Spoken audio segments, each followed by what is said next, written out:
Now, from the studios of Into Tomorrow in Miami, this is ITTV. Our next guest is with a global leader in cybersecurity awareness. With over 10 million trained in more than 200 countries, one would think they know what they're doing, and they're helping a whole lot of folks. The CEO of Teranova Security is Lise Lapointe. Lise, welcome Into Tomorrow. Thanks for coming on. How are you? Thank you. I'm very well, thank you. Glad to have you with us. October is Cybersecurity Awareness Month, so we've always got to be aware all the time, but it's good that we have a particular month that we can really remind people of the importance of taking care of our own cybersecurity, and it seems like we can never talk enough about it and warn people about what to look for and what to be careful about. And since we're obviously predominantly radio, we're going to the general public. So that's, I think, in many cases, more of a concern, with so many things connected to the internet now. Are we more vulnerable than ever before? Yes, I would say yes, because of all of this COVID situation. Now, all of the employees are working from home, being with their families, their children. So there's an increase of 40% in phishing emails. So, and a lot of new sites that are false sites that want to sell you whatever vaccines or masks or gloves that you would like, that are false sites just to get your information. Yeah. So I would say, yes, there's a lot more. And most of the companies were not prepared to send everybody home and make sure that they are secure.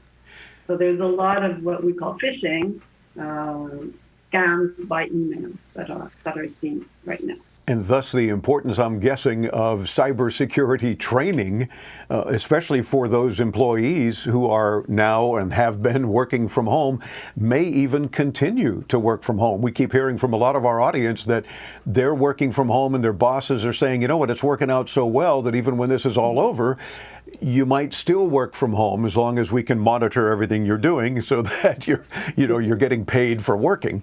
And that kind of makes sense, I think, for a lot of companies. They're really changing some of their efforts. But boy, the training for proper cybersecurity awareness has got to be very important at that point. It is very important. And in a time of change like that, some organizations, they stop doing training because it's difficult. It's difficult times. They have a lot of IT challenges where if you send everybody home, do they have the right computers? Do they have the right security in place? But they shouldn't. They should be doing even more security awareness. And the Security Awareness Month, it's good that it's in October. We like that month. And because it makes, it repeats the message. What is important in security awareness is to understand what are the threats.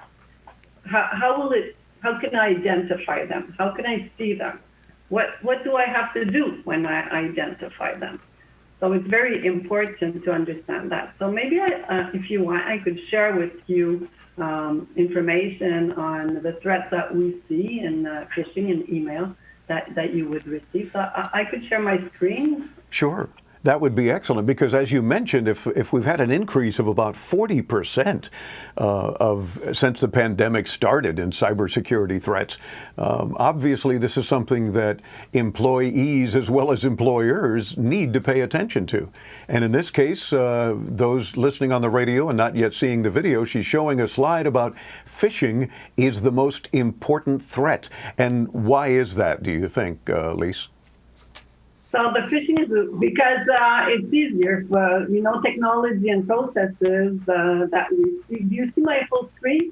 Yes, we can, and we see the slides on the left. So if you want to go full screen to the slide you're working on, that's even better. So now tell me why phishing is the most important threat. Okay, so phishing is important because it targets humans. And you know that in technology, there's a lot of different, we're protected by technology, processes are pretty clear, but on the human side, we're not computers, right? So we cannot be programmed not to do certain things, so we need to understand why.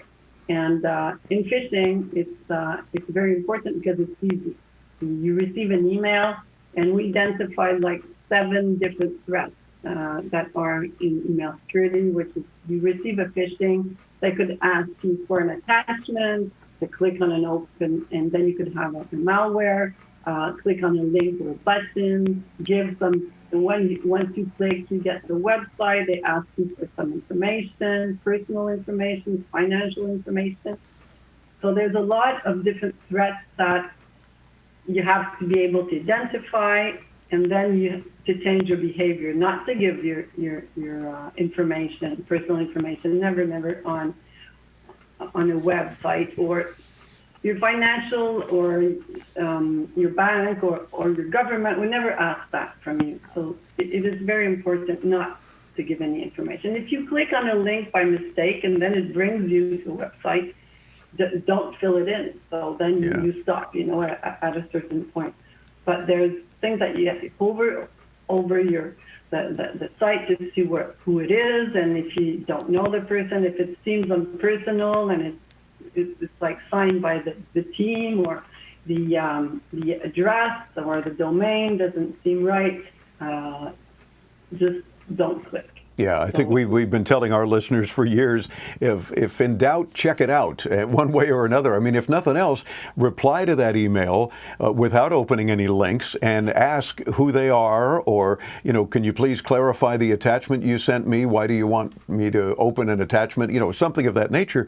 And if they're legit, they will hopefully respond legitimately and set your mind at ease a little bit. And if not, don't open it. Just delete and move on from there, or contact them via phone initially and see what it is that someone needs. Especially if it's your bank, if it's not something that you're concerned about, maybe it's fine in the long run. But if in doubt, check it out. And I'm sure you've got some steps that listeners can take to better protect ourselves from phishing, especially, and other cyber threats for that matter.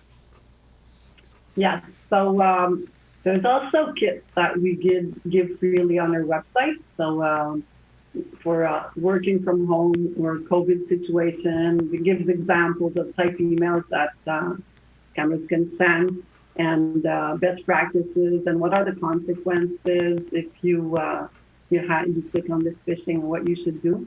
A lot of the softwares that, like Office 365, for example, there's a button that you could send and report a phishing email.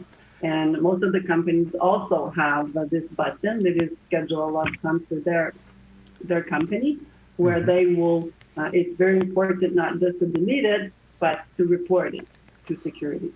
Well, I like how on your website you say the human fix to human risk, and that certainly is the case. If you want to escape out of that, we can see your face again. And of course, TerraNovaSecurity.com is where you want to visit to see what Lise and her team are up to in terms of being a global partner of choice in security awareness training. We thank you for spending a few minutes with us, and we invite our audience to stop by your site for even more info. Keep up the good work and keep protecting us into tomorrow. Thank you. Thank you for the invitation. Really happy to be here today. It's my pleasure. Again, Lise Lapointe is the CEO of Teranova Security, and it's TerraNovaSecurity.com. When you visit us at IntoTomorrow.com, we'll link you to her site, as we do with all of our guests, so do check it out. I'm Dave Graveline. Into Tomorrow continues right here on the Advanced Media Network.